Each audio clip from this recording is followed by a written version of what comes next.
Welcome back to Unfiltered, Unspoken podcast. And we told you we're going to continue to share life experiences.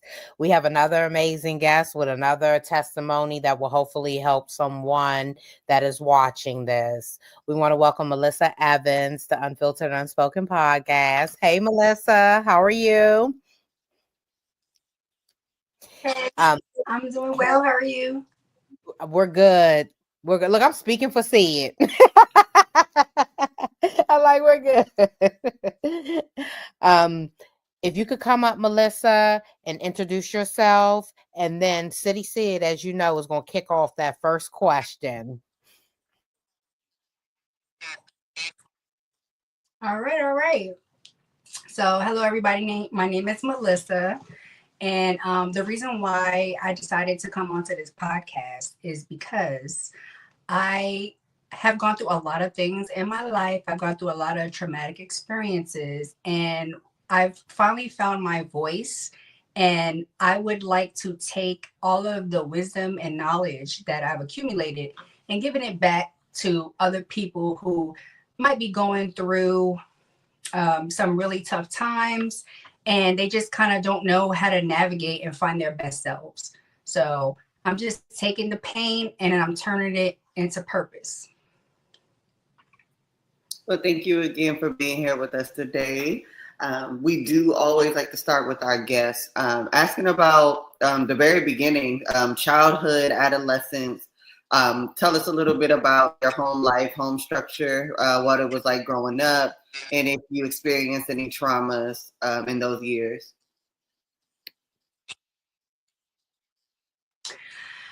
So the first thing I'll talk about is my home life. Um, my mom is an amazing woman, and she has also gone through a lot of things in her life.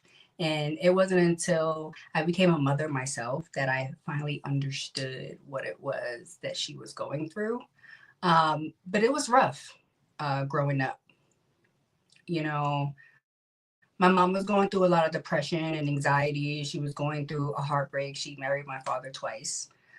And, you know, right there, that just kind of, that was the first time I actually seen um, a situation where there was narcissistic traits and how that can affect somebody. Also, while growing up, I did not have a relationship with my father. Um, I've had some issues with that over the years, but I finally came to a place where I've just kind of accepted that, everybody is who they are and all I can be is me. And, he might have missed out. No, he not might have. He missed out on me. And that's just something he'll have to answer for later. I don't hold any grudges about that.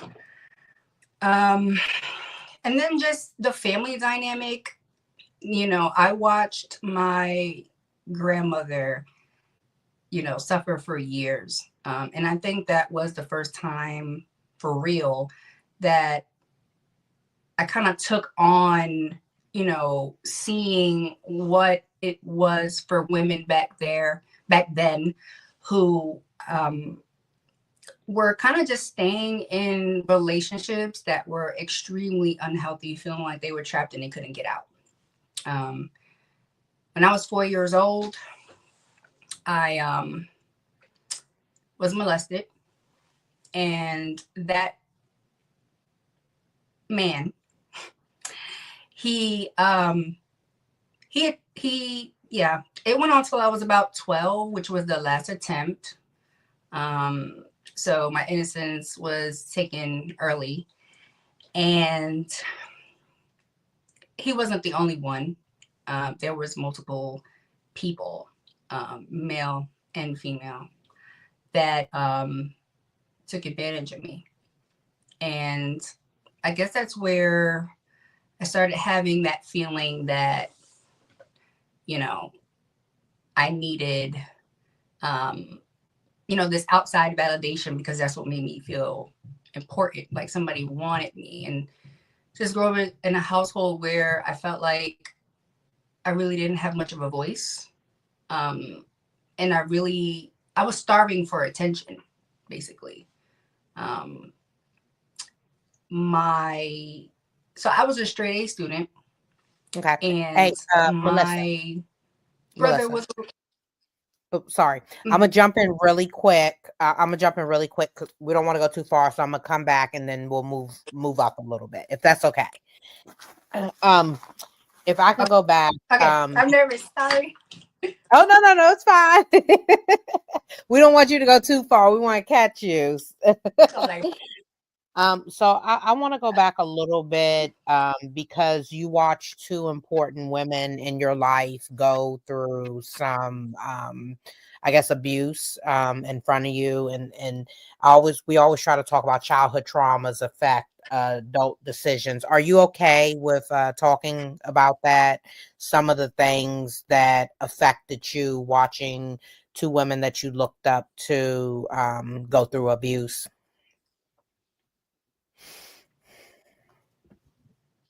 Can she hear me? Melissa? I can hear you now. Okay, sorry. Can you talk a little bit about watching two women that you looked up to go through abuse and how that affected you? Sure.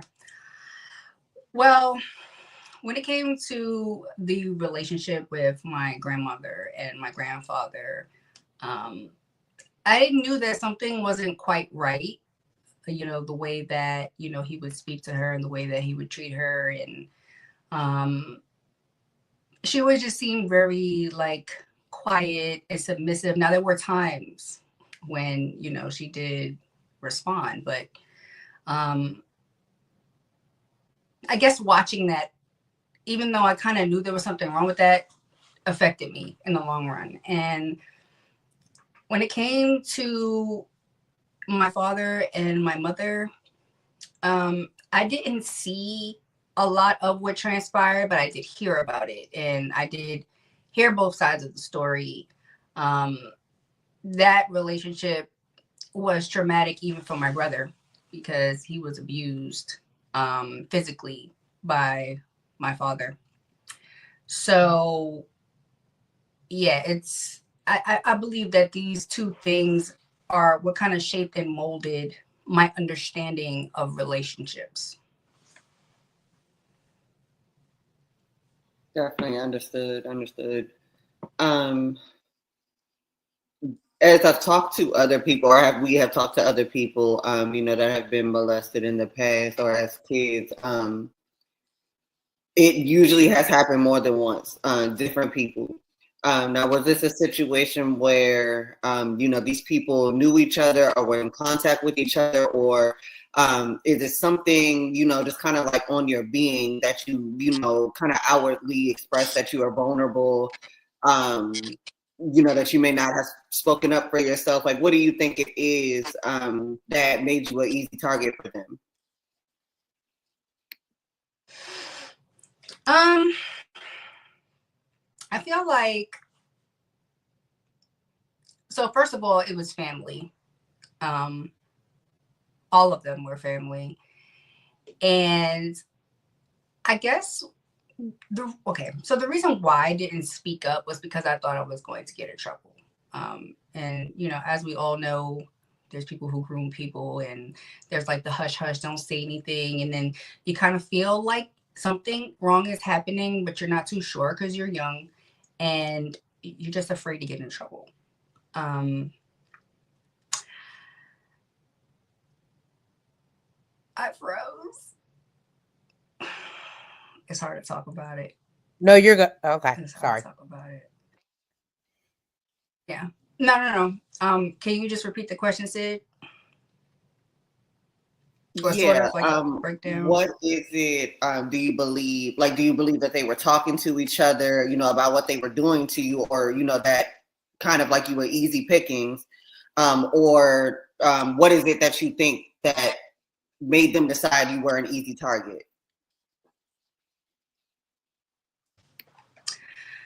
I'm not quite sure. Well, let me think about it.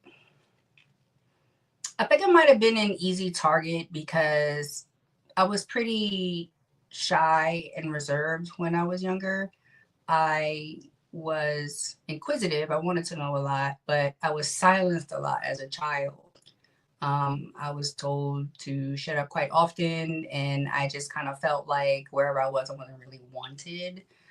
Um, so I just learned how to be quiet and be to myself. And I was yearning for love. So, like, I would go around these people because I was just trying to find some type of connection. And then I'd find myself in these situations where I was essayed.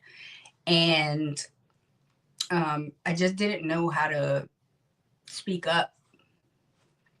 Yeah.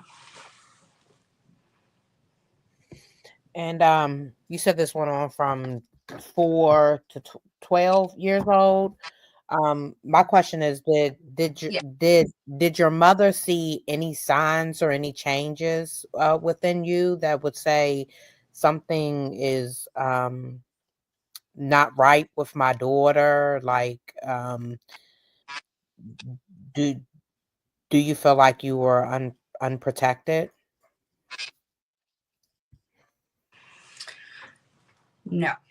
Um, my mother did a very good job of, keeping me as safe as she could. There was no sleepovers. There was nobody can't sleep over. There was, oh, don't sit on men's laps, stuff like that. Um, I did start going to therapy when I was like in the first grade. So my mother put me and my brother in therapy because, she was going through a lot, and, there was a separation between, me and my father, and, there was just absenteeism in me and my brother's life with our fathers. So I was put in therapy, and then it was like a play therapy. So while I was in play therapy, I inadvertently started doing things with the dolls. And then the therapist reported it to my mother. Um, and when my mother found out about it, she confronted me, and I felt embarrassed because I didn't quite understand what was going on, at that age. And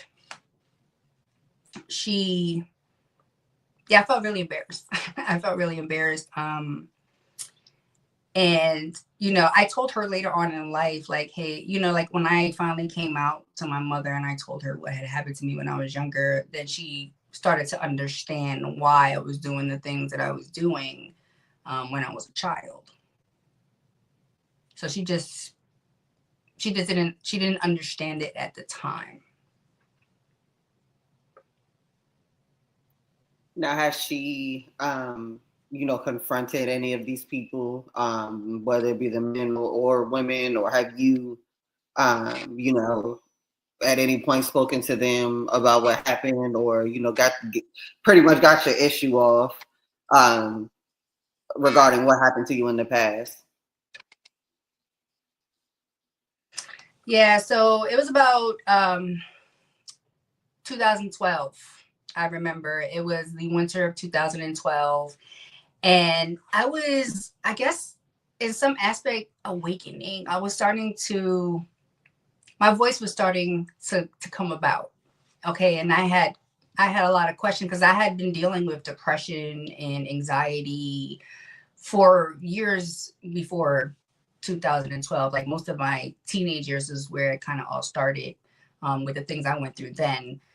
And I confronted. I confronted the initial abuser, and I found him on Messenger, and he admitted to me that he knew what he did.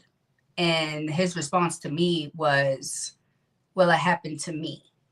And I get that because that's how a lot of this happens, where, people are, molesting people and stuff like that. So I get that. But I was very upset with his response because I felt like, okay, yeah, I understand it happened to you, but when are you going to apologize? So he kind of just did this blame shift thing. And, I told him, I said, I forgive you, but I'm never going to forget this. And I hope you don't have any children.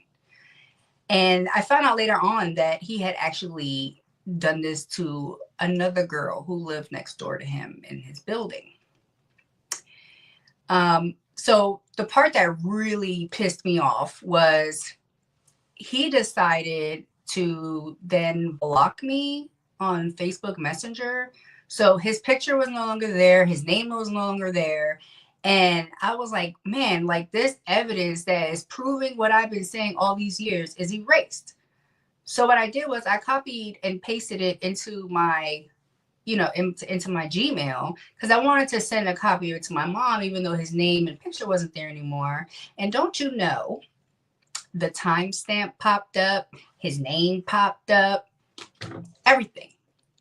So I then emailed his wife and I let her know, and she didn't open that email for like a year. I looked all the time, but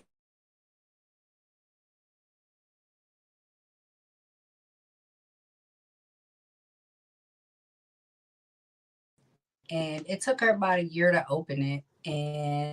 And I would check back frequently. And then when she finally did open it, she messaged me and she said that he had told her and that he just said that they wouldn't have children, which I find to be wild because if he's saying he wouldn't have children, I'm like, so what does that mean? You mean that you would do that to your children? So, and then he was also a very like religious man at some point, and he was walking around the family acting like he was like holier than thou. So I guess that kind of messed up my relationship with God growing up because I was just like, wait a minute, this man's a hypocrite. Because, so do people who believe in God do things like this? So he told his wife that he did what he did to you. He didn't want to have kids, and she stayed with him. Yes. Yes. And that is just I don't know how she did that, but at that point it's like if you know that somebody did something like that, and not only to one person but to multiple people, and then the fact that he's telling you that he don't want to have children is letting you know like you need to run far away from this man. um I don't know, like maybe they went to church and he was like, oh, I repented, and she was just like, that's my husband, I need to stay with him, or whatever the case may be, because that's what some people do, whatever, to each his own, but that's not me. So I don't know what she did, but all I know is that she's still with him, and that to me is just filthy. For sure, for certain. Um, you did mention that along the way, there were women involved, with sexually assaulting you in a sense. Can you tell us a little bit about that, if that's okay? Yes, I can. It was a stepsister of mine. And it's so funny that you ask about that specifically because I actually had a conversation with her last year. So she was going through a lot of mental challenges while she was growing up, and somebody had done it to her. But her response when I spoke with her about it was a completely different response. Like she took ownership, she took accountability for the thing that she did, and she apologized. And so I was able to make peace with that situation. So it was a very different experience, and I actually appreciated that. And at some point I wish that I would have gotten that from him, but I didn't. And so part of my healing was being able to forgive somebody who never said they were sorry.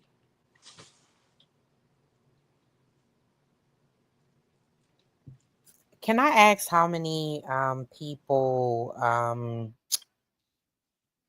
inappropriately abused you as a child? And what was your breaking point after all of the abuse? Um, 5, 5, and my breaking point was the last attempt. I was 12 years old, and the man I mentioned earlier, he tried to push himself up on me when my other cousin and his sister went to the store, and I just said no more. And I looked at him and I said, "What are you doing? Don't touch me." And then he was trying to throw himself on me, and I pushed him, and I locked myself in the bathroom because I wasn't going to take that anymore. Everybody has a breaking point at some point, and everybody has to know when to say enough is enough. You got to choose yourself and love yourself more, and you got to keep yourself safe. And did your mother say something at this point? Did your mother know what was going on? I didn't tell my mother anything until I was 17 years old.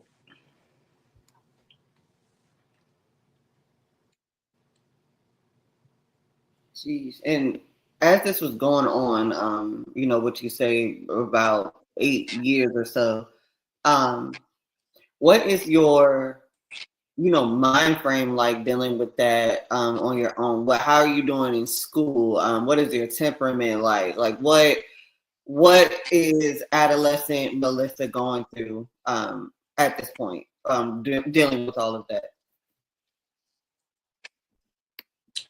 So when I was a child, I was like a straight A student. You can always find me reading books. I was like the head of my class. I was, involved in all these youth groups, and like we would do community service, and middle school was great. I feel like I reached my peak of popularity in middle school.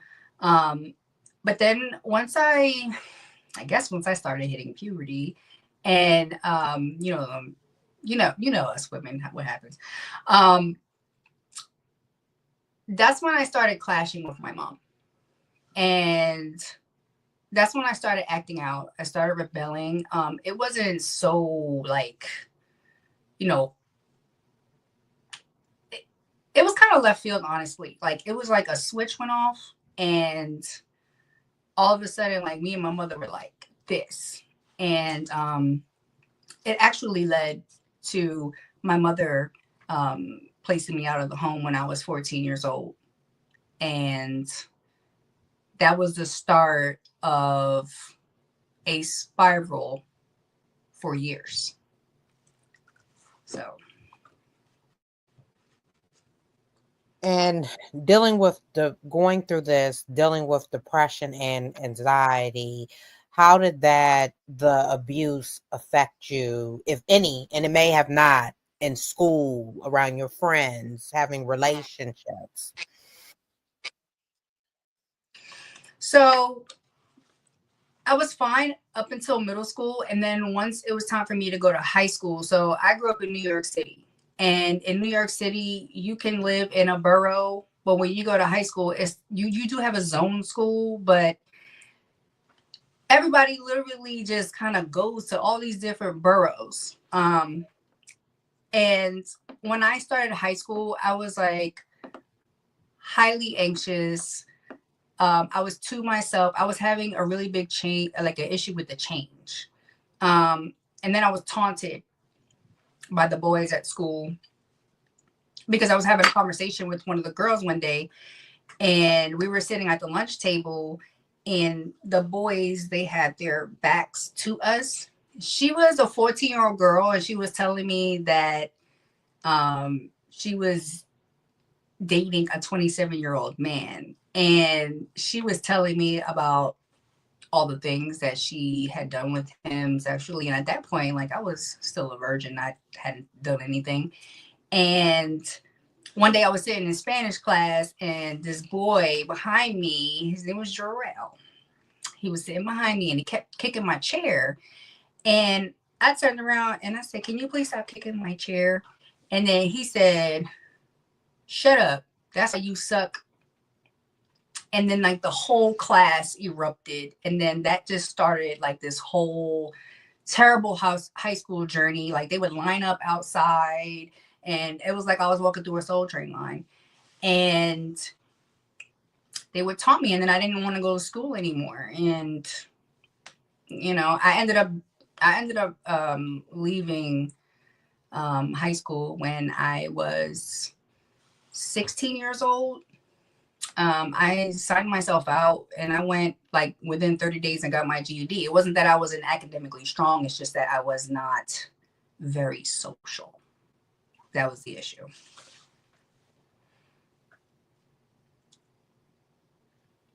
Got it. What was next after that? Once you decided you were kind of through getting abused. There was a period of time of which you still kind of kept that secret on your heart or whatnot. But once you got your GED, kind of got out of the anxiety filled environment. What was next for you? What was the next kind of key pivotal moment? So when that happened, I was actually in foster care at the time. So after my mother placed me out of the home when I was 14, and I'll tell you, like that first night, I slept on a train. I slept on the A train. It was like, I remember it. It was December 19th, and it was like the first snow of the year, and I was freezing. And I remember being on that train and just thinking, like, what is this? So I finally eventually ended up staying with my cousin, and I stayed with her for a year, and she was about 10 years older than me. So at that time I was 15, and I think that she just wanted to be 15 again. I don't know. So like she would hang with me, and then I would hang out till all hours of the night. And then when I was 15, I ended up dating somebody who was about 3 years older than me. And that was actually my first abusive relationship. So yeah, when I was, I'm gonna stop right there for that.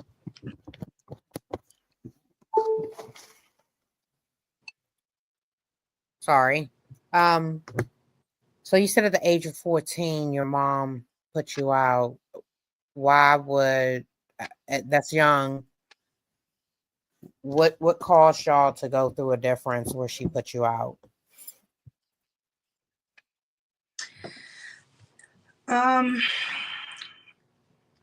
So growing up, my brother was a bit rebellious, and I think that stemmed from his childhood trauma, especially dealing with his lack of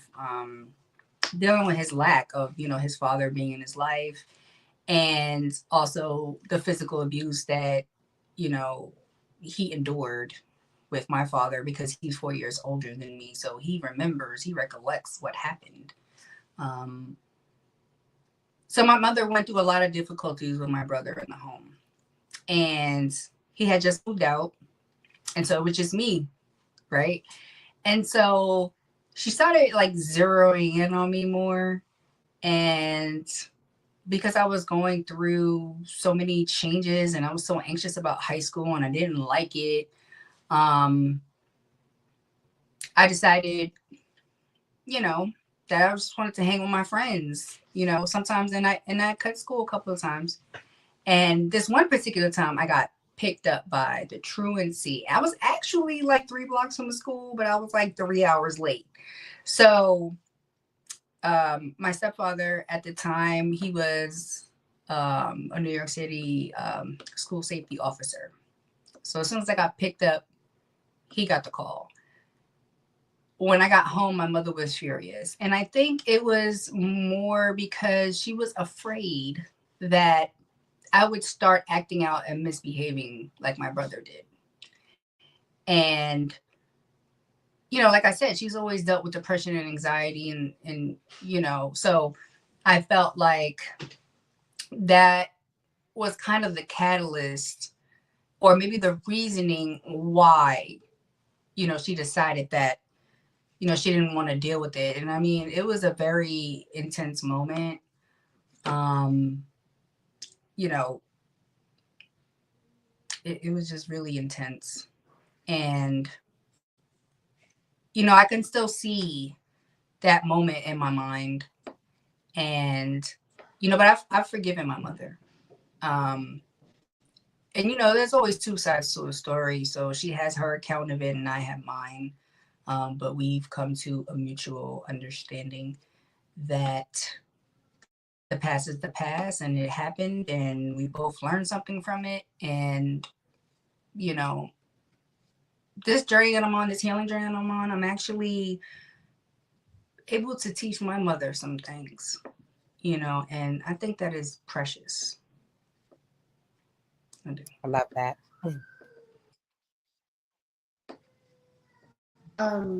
My kind of a question of surrounding.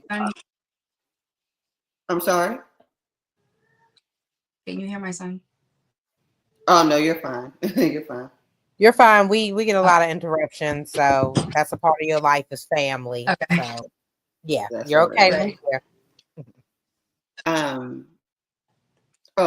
Surrounding you going into foster care. My question is, how was that, kind of so easy to do? I guess kind of like relinquish her, you out of her care. Like if normally you would think there has to be some type of a, extenuating circumstance to be fully able to take care of your child and just say, I don't want to deal with her no more. So how did that even like go about where she was able to do that and wasn't like reprimanded like legally for that? So interesting enough, her placing me out of the home wasn't even what landed me in foster care. So in terms of that, she, my cousin and her were like battling in court. I didn't want to go back home. My mother was trying to get custody back of me, back custody of me. And so her and my cousin were just going back and forth. And then eventually my mother was just like, you know what? I washed my hands. It was a couple of months that she was going back and forth about it. And then she just said, whatever, take her. So I lived with my cousin for a year. And after a year, I get this phone call one day from my stepmother. And she was like, how's it going or whatever? How do you feel about coming to stay with me and your dad? Now, I jumped on it because I'm like, yo, I never had a relationship with my dad. There was a couple of times I tried to run away and I tried to call him and he never came.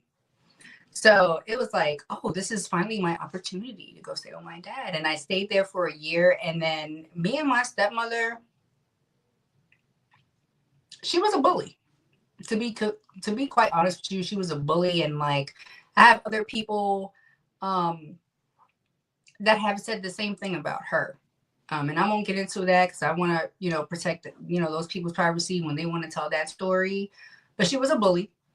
And the pivotal moment with that was one day we were kind of going back and forth about something. And the comment that she made was, that's why your mother didn't want you. And so at that point, I exploded. Like, I just started cursing this woman out. And then, like, my dad came up the steps and, he said, Melissa, that's your mother. And I said, no, that is not my mother.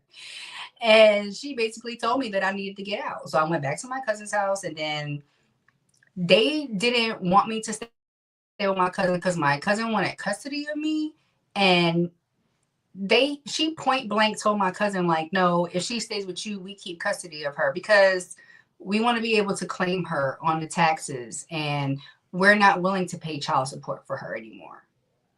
So we went to court and, my father was there and my stepmother was there. And then they said, what would you like to do? And I said, I want to stay with my cousin. And then so my father comes out and he says to the judge, well, she wasn't going to school when she was living with her cousin. And I looked over at them, and, you know, my stepmother, she was just smirking. And the judge said, well, I'm sorry, Melissa, you're going to have to go back home with your parents. And if you don't, then you're going to have to go into foster care. So I looked over at them, and while I was looking at them, I said to the judge, so place me. So basically, I made the decision to go in because I'd rather have dealt with the unknown than continue to deal with the devil I was dealing with. Ooh, and that's not typical. So can you talk a little bit about what put you to what was your stepmom doing? Like some of the things that she did to bully you. So her and your dad pretty much used you to get a tax benefit and not have to pay child support. That's what it sounds like. Right. Can you talk about some of the ways that she bullied you? She started bullying me like when I was a child. She started bullying me when I was a child.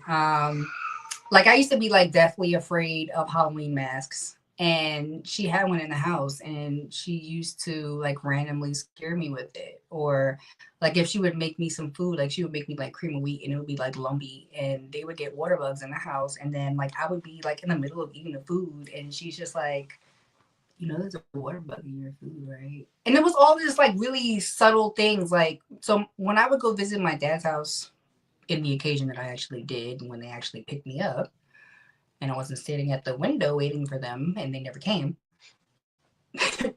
um, my dad didn't do anything with me. Like he just stood in the room the whole time. So I was left to be with her all the time. So she would take me on these errands during the weekend or whatever. And then I remember a couple of times waking up to my father yelling at me saying like, oh, you were getting on her nerves today. You know, you were being disrespectful. And I'm just sitting there like half awake. Like, what?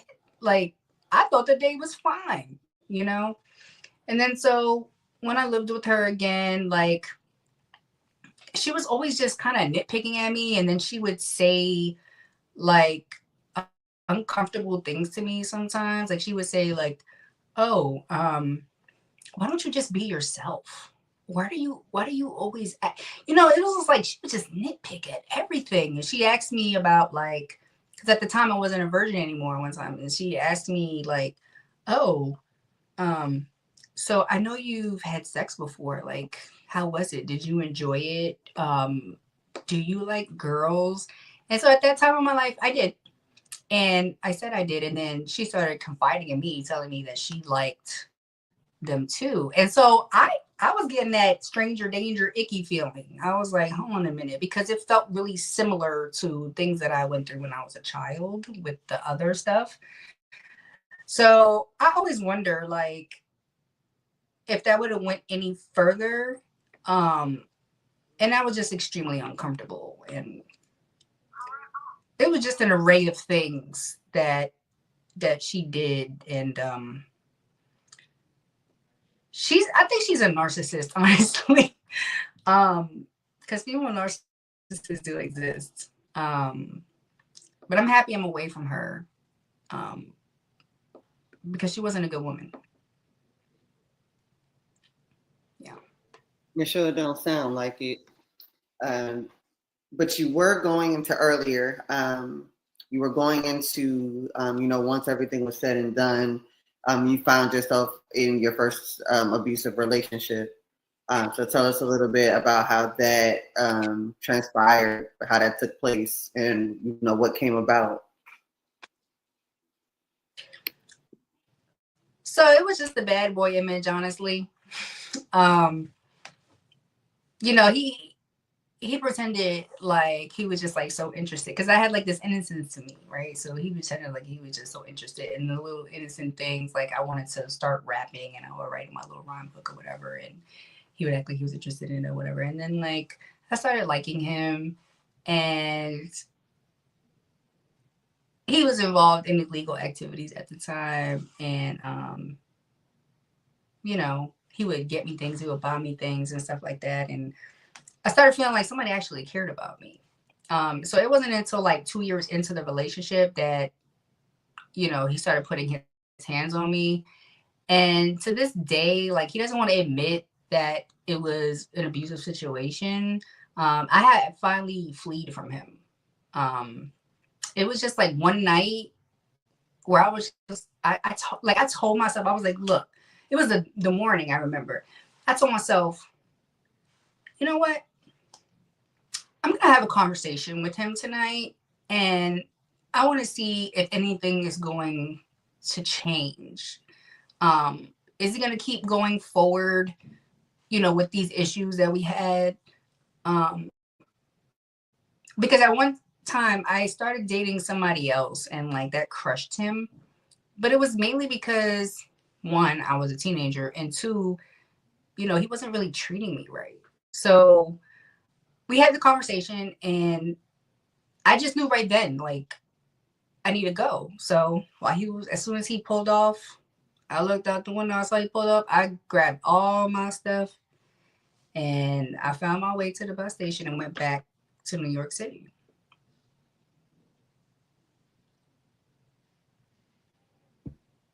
And then this is not your husband, right? This is your boyfriend. Nope. This is my first. Yes. Yes. Yes. Okay. So did you see a cycle of being in relationships of abuse? Were you drawn to abuse? I think I was. And a lot of it is because I know what pain feels like. And when I would look at people, or I would see people in certain predicaments, I would say, let me love this person so hard with all I have, and maybe they'll love me back the same. And so I did find myself in this perpetual cycle of being with people. And I'm not perfect. I'm pretty sure you can see I got a little bit of a sass. I am a New York girl. But I have a big heart, and I'm not always like super like, you know, like I would give people the shirt off my back, you know, and I care about people, and I care about the well-being, and I just want the best of people, and I don't want anybody to hurt the way that I did. So yeah, I found myself in the cycle quite a few times, and because I was unhealed, I didn't make the situation any better. Because of my reactions, like, you know, it was like that reactive abuse. It was, you know, feeling like I was being backed into a corner, because, you know, there's the fight, flight, or fawn, right? And so periodically I kind of jumped in between all of those, and my only response was to just get angry, you know, because I was just trying to protect myself, and I just felt like if I just yelled at somebody, or I just acted out of character, they would just leave me alone. And, you know, so I felt like, you know, sometimes I just had to defend myself, and that was the only way. Because I was always, you know, I always felt like I was a fighter. I always felt like, you know, I had to fight for everything. And what was, I guess, what are the circumstances that kind of led you into your marriage? And what were the, I guess, key issues there, you know, dealing with someone while being still unhealed? So we both met unhealed. So at the time, I had a drinking problem. I had been diagnosed with bipolar back in 2013. I've been hospitalized many times. I was never a danger to anybody else. I was a danger to myself. And I always knew, like, you know, when it was my breaking point, and I would check myself in. And I congratulate myself for that, because I was very self-aware. I did a lot of research on what I was dealing with, so I knew what I was dealing with. But I had a drinking problem. And I met him through a mutual friend, and he was going through a very tough time as well, like with his family. And, he didn't have he didn't have anywhere to stay. And he just, he made me feel so great. He told me how awesome I was. Like, he was into all the things that I was into. Um, he made me feel safe. He made me feel seen. He made me feel loved. And I saw the signs early. Um, because after all of that mushy gushy stuff, um,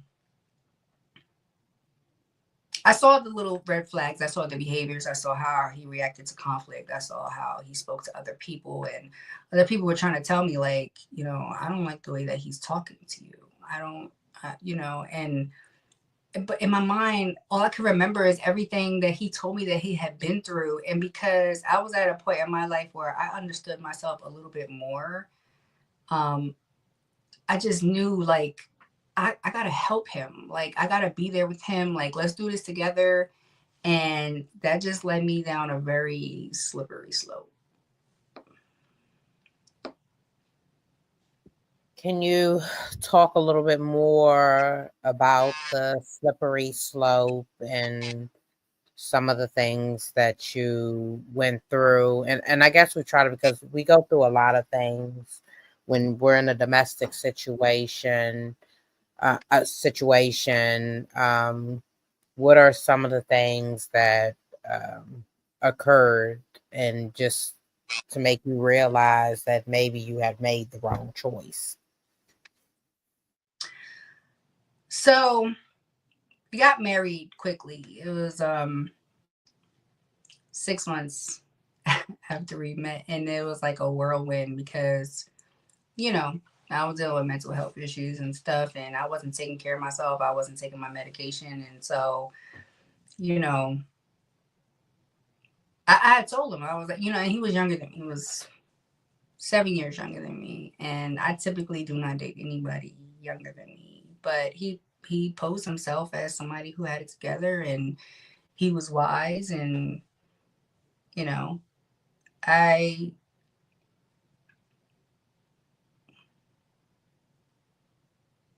it was hard. A month after we got married, I tried to commit suicide. I overdosed on 40 pills. I got serotonin syndrome, and I think I was having like seizures and stuff. And for a little while, he was nice to me after that, but he would just say some of the most horrible things. He would say, "I'm pitiful," "I'm a whore," "I'm a bitch," anything he could think of. "Oh, that's why your family never loved you." A lot of stuff. A lot of stuff. And then, I just kept staying with him because I kept excusing his behavior. I kept thinking, like, "Oh, you know what? He don't really mean that. He's just saying that because of things that he's been through." And then he would come back and he would apologize. And, and then we had a son. And I mean, we went through so many things, like cops were called, physical fights. Um, it was like a war zone. And then when I had my son, that's what really woke me up. And at that time, after I had him, I had really bad postpartum. And he was disappearing a lot. Like, we would get into arguments. He would be gone for days, and I would be sitting there in a room with a newborn. No transportation because he took the vehicle. And I didn't even recognize myself anymore. And then, there was stuff that was going on. And my son was there, and I was just like, I can't do this. I can't do this anymore. And it was just bad. And a lot of people didn't know what was going on because he would portray himself to be one way in public. And then behind closed doors, he didn't respect me. He didn't value me. You know, he told me I was a pitiful, a pitiful wife. He told me I was a bad mother. In a fit of rage, he threatened to take my life, and I was pregnant, and I miscarried that child.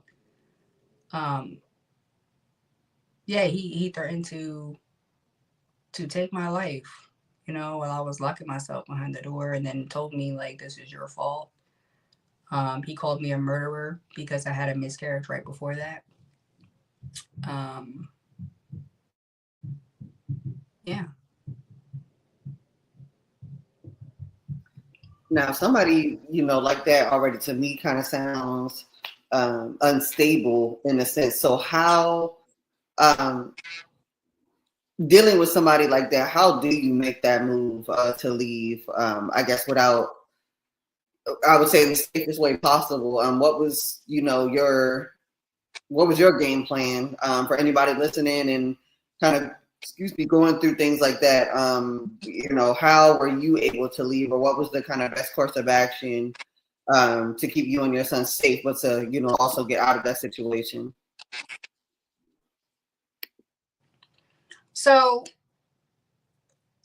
I didn't have a game plan at first, honestly, to tell you the truth. I spent a lot of time I remember myself like standing in front of the mirror. Standing in front of the window in the kitchen, just kind of like washing the dishes, kind of lifeless. My son's in a high chair. He's out doing God knows what. Because I found out later on he was doing a lot of stuff. And I didn't have a game plan. So one of the biggest things I kept doing was I kept staring out the window every day, or it was like heavily in my mind. Like I kept thinking, like, how am I going to get out of this situation? Like, how am I going to get out of this situation? I know I need to get out of this situation. How am I going to do it? How am I going to make it on my own? My mental health was all over the place. I literally starting to have issues with my nervous system. My memory was shot. I couldn't really articulate myself anymore. I was constantly like anxious. And then so one day I decided I wanted to speak up. So I told his father about what was going on. And I had told him that Child Protective Services had to come to the home because we had an altercation and the cops were called and they were mandated reporters. And his father was like, no. And they took, him and his wife took me home. And then the next morning he came in, he was out all night. I hadn't seen him in days. Like he just disappeared for days. And I called his parents to come get me for church. Cause yeah, he every Sunday he was the best Christian ever. But we could have had like a whole tumbling fight the night before. So his father came to get me, and then he called his dad, and he was like, "Where's my wife?" And I escaped while he was in the shower. And then I just stood away.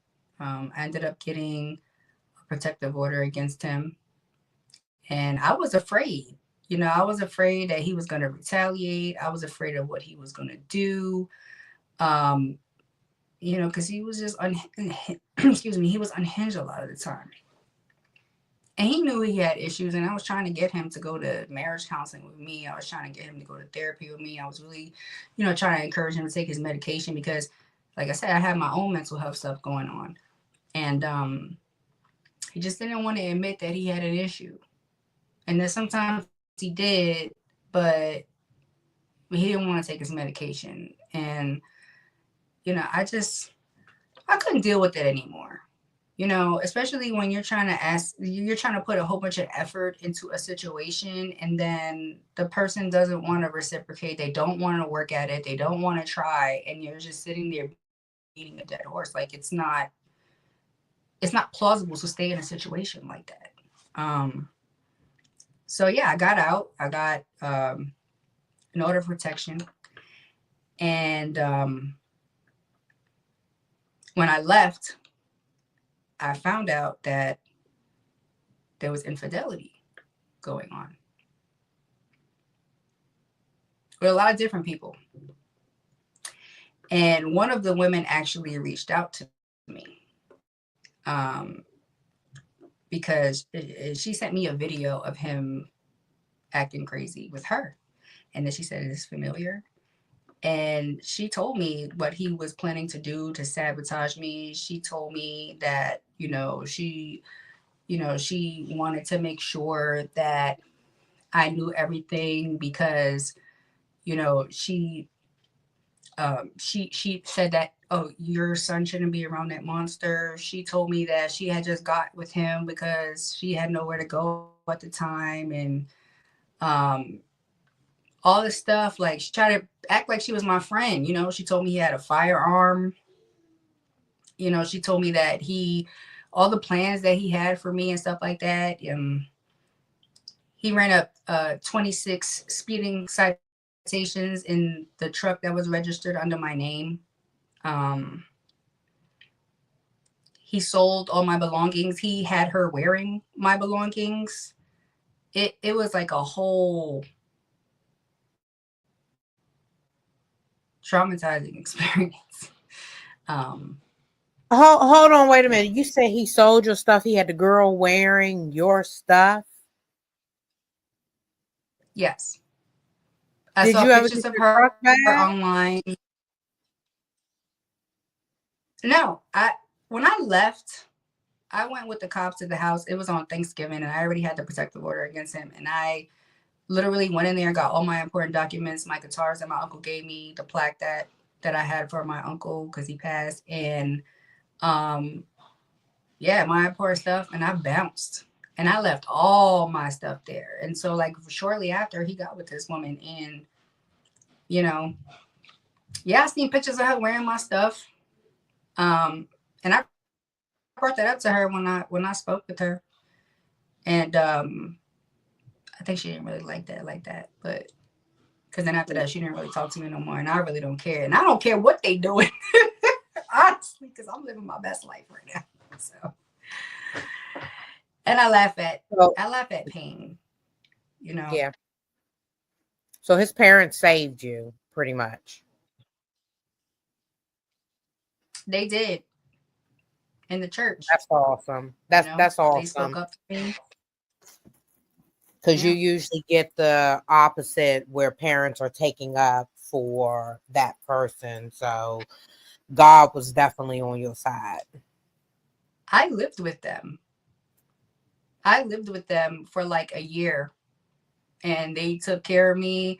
I was able to get my real estate license. I was able to get myself a vehicle. I was able to start paying off my debt. Um, they're my parents, like, and they still treat me just like their daughter, and I'll forever be grateful. And I can never repay them. And I think the only way that I could, and I know, I still call him my father-in-law. I still call him dad, and I know the best way that I could repay him is to follow my dreams. And he supports me. He supports that I came on here today. He supports my platform on TikTok, Honeybee Healing. That's, I talk about, healing, self-love, self-care, um, domestic violence, mental health. Like, that's my baby right there, my platform. And he's proud of me for it. And I'm immensely grateful. Because he taught me all the things that I never got to learn at 38 years old. I'm going to be 39 next month. And awesome support. Awesome. That's what's up. We are, jeez, we are at time.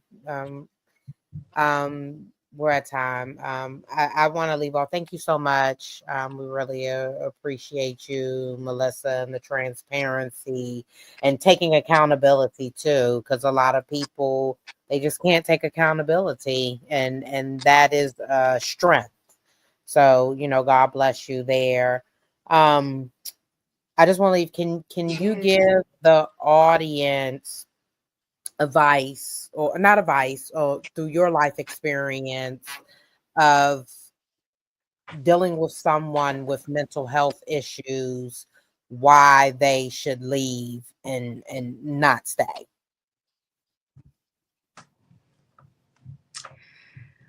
if you're dealing with somebody who has mental health issues and they cannot admit that there is an issue, then they're not going to want to change anything. There's nothing wrong in their eyes. And even though you have a big heart, and even though you want the best for people, it is not your job. It is not your job to heal another person. The only thing that can heal another person is God. And having a relationship with God is a decision. And if you don't make the right decision, you're not going to find yourself in very fruitful places.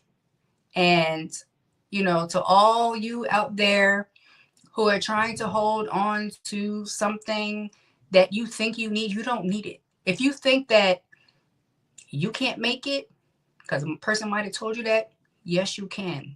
Because if you got God on your side, he's going to bless it. Absolutely. And thank you again for being here with us this evening. Me and Melissa go way back. If anybody understands, I got them online friends that just been around for years. But I have met her before. But I've seen, so many aspects of her life, stages of her life. And, she come back swinging every single time. So I'm grateful that you are in a good space now. Learned a lot of things and just getting stuff done. So congratulations to you on that. And then I know your son is big boy now, but I do remember, you struggling with fertility for a long time. So I do want to personally say congratulations on that as well. Beautiful thing. But as we like to do with all of our guests, I just kind of like to give you a chance to kind of sell yourself, use the platform to let our viewers know how they can contact you, utilize your services.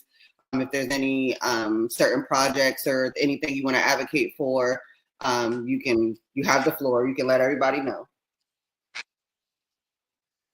All right, everybody. So if you are needing a listening ear, if you're looking for some really good life advice, whether it has to do with mental health, domestic violence, anybody that, you feel like you need an advocate for you, or you feel like you need somebody to listen to, or just be a friend, you can find me on TikTok on Honeybee Healing. And there you will see all my videos and my content, my tips. I'm actually going to start doing some life coaching that's in the works. And I have a whole bunch of other little projects that I have in the works. So if you want to reach out to me, like I said, go to TikTok to Honeybee Healing. You can send me a message and I will answer you. All right, Melissa, please hold before we finish. We want to thank you for tuning in to Unfiltered, Unspoken podcast, where we're going to continue to share life experiences. Ain't that right, Sid? That's right. That's right. And we want to thank you. Can I say one thing? Absolutely. Yes, ma'am. So I know I just told a wild story, okay? And something like that, a lot of women would think, like, they would get the mentality like, oh, men suck and all men are the same. And I just want to say to the women out there, don't do that, because there are good men out there still. I have remarried since, and I have the most supportive husband. He treats me with the utmost respect. He allows me to express myself. He allows me to have my feelings. He's a good listener. Like, he's an amazing man. He supports my dreams and he's like involved in them. And he just brings me so much peace. And that's the way a marriage should be. So don't give up. There are good men out there still. There are, and you have to love yourself first. And that is the biggest key. Once you start loving yourself, you will know the meaning of love and what love is. When you don't love yourself, you're going to draw that attention of trauma bonding. And usually some trauma bonding goes well, but typically trauma bonding does not go well. And we trauma bond in so many situations, and we start putting others before us, and we put ourselves last. You will never, ever, listen to me, folks, because I just started loving myself within years. You will never, ever, ever know what love is until you love yourself. And once you love yourself, God is going to bring you an anointed circle of love, because you're going to know what love is not. So just continue to work on yourselves, continue to invest in yourselves, and continue to heal. Look at your reflection in the mirror, because that is the hardest thing to do. But once you're able to look at your reflection in the mirror and face yourself, because sometimes we are our biggest hurt, you will watch the change in your life. And take it from people that are sitting here that have been through so much trauma. We love ourselves. And that was the change of our lives, was putting ourselves first. Yes. And if y'all don't agree, y'all can disagree with me, but I think we all agree to disagree. Oh, yeah. Well, yeah. And as I always say at the end of my videos on TikTok, keep healing. Keep healing. I'm with you 100% on that. Keep healing. Melissa, we want to thank you so much in sharing your testimony, and you have so much more. We may bring you back for a part 2 too. So keep posted. I'm with it. Okay. Yeah, because we might want to chime in a little bit deeper, because you are taking accountability for your life, and you're at a place where you're able to share your testimony to help someone else. So that is a beautiful thing. And so we're at time. We want to thank you. Each and every Monday at 8 p.m., we will be sharing a testimony. Even if you may get a rerun, you never know. We don't know. But every single Monday at 8 p.m., tune in to Unfiltered, Unspoken podcast. We are helping others through life experiences. Hold, Melissa.